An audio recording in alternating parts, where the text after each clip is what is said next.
Textual Criticism and the Quran Manuscripts, Part 2, and the chapter of the conclusion. In the last video, we actually read period 1 for the development of the Quranic manuscripts, so we'll begin at Part 2, titled The Companions Collections, from 632 AD to 653 AD. The text forms of the Quranic material from the period between Muhammad's death and the initial standardization of the consonantal text cannot be recovered because of the destruction and suppression of the variant material. The best that can be done to recover material from this period is to evaluate the variants that exist in the literature as best one can, and to examine the scriptio inferiors of any qualifying palimpsest that come to light.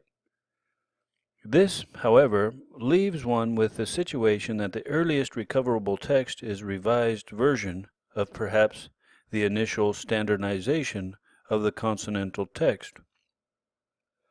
Both Muslims and Western scholars acknowledge that the order of the surahs in the Quran was not fixed by the time of Muhammad's death, though there is a disagreement as to the degrees of variety. There were different orders found among the companions' collections. Puin believes, on the basis of the manuscripts found in Yemen, that there may very well have been a greater variety of surah order than is recorded in Islamic sources. Two 8th century Christian apologetic works mention surahs as literary works distinct from the Quran. The earliest extant Quran manuscripts appear to already be in an edited text form, which, according to Islamic tradition, was done to establish one form of the text against the rival versions in the companions' collections. An earlier, less edited version is possible, what is represented in the scriptio inferior of the Quranic palimpsest, or they could be the remains of an unrecorded alternative companions version, or perhaps Uthman's versions, with the superior text being al-Hajjaj. The greatest exceptions to the form of text found in the great majority of the extant manuscripts is the form found in the scriptio inferior of the few extant palimpsests, and the few manuscripts that have non-standard surah orders.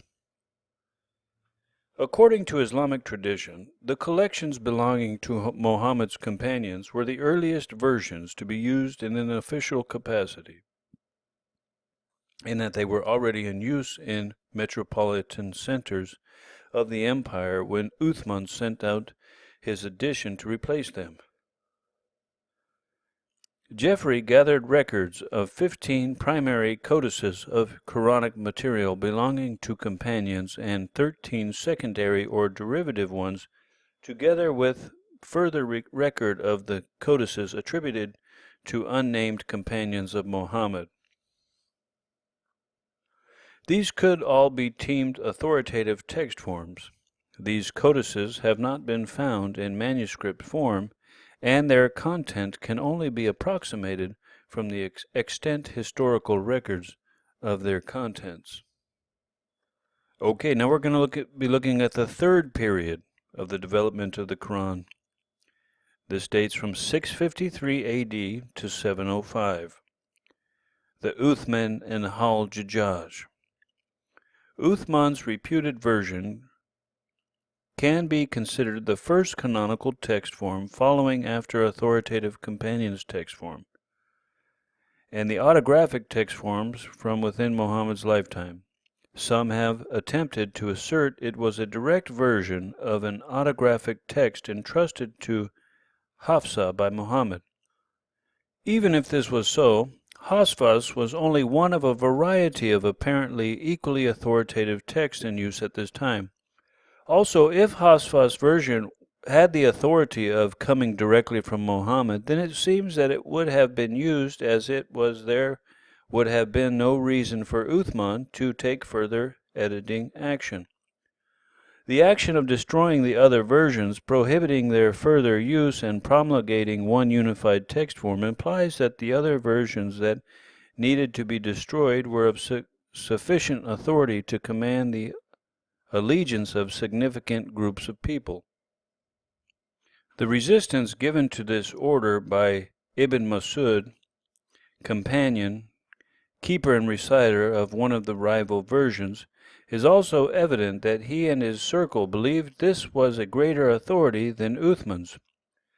Uthman's version became, through caliphal authority, the first canonical text form, and it was very possible replaced by an interpretative text form, al-Hajjaz, which itself became a new canonical text form of the consonantal text. Al-Hajjaj's version was produced in the early 8th century to refine and improve the consonantal base of the initial edition.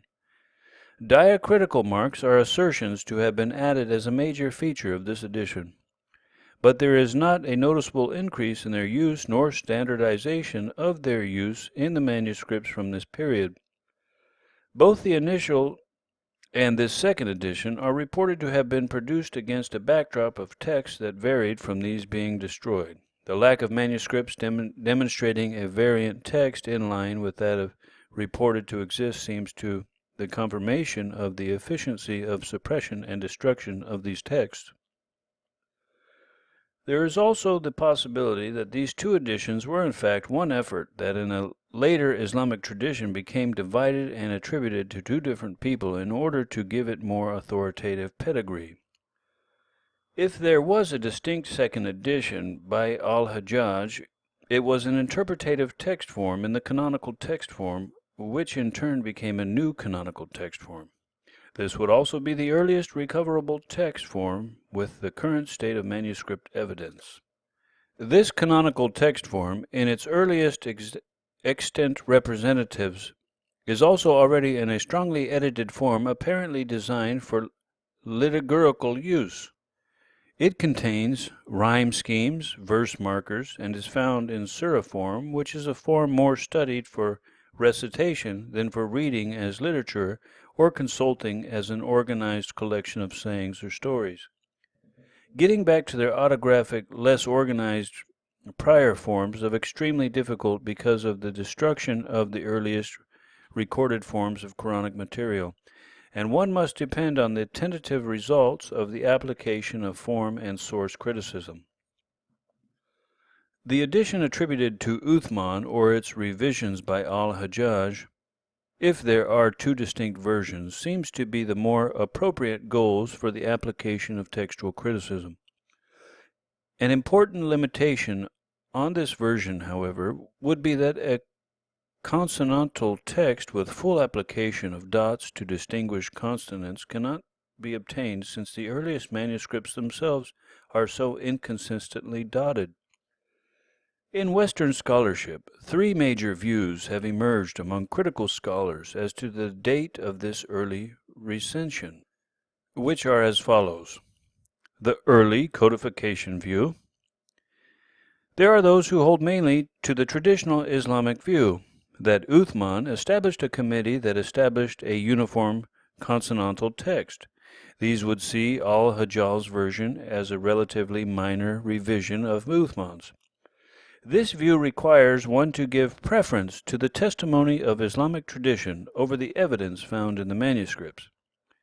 The other view, the later codification view, this is the view that the codification process happened later as a gradual process, or one predominantly under al-Hajjaj. This view would see the Quran text assuming its current shape outside of the era of Uthman, but still within the Umayyad Caliphate.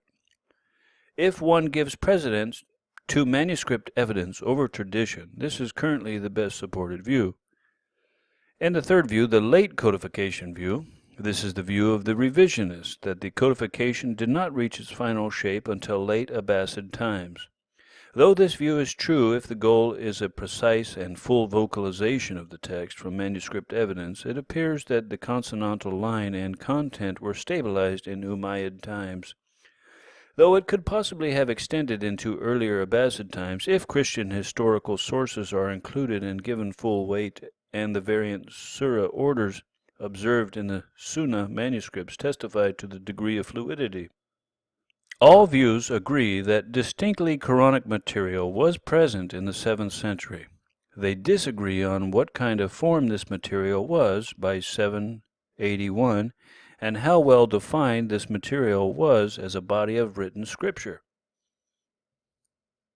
Okay, we'll stop here. In the next video, we'll go over the fourth period, from 705 to 936 AD.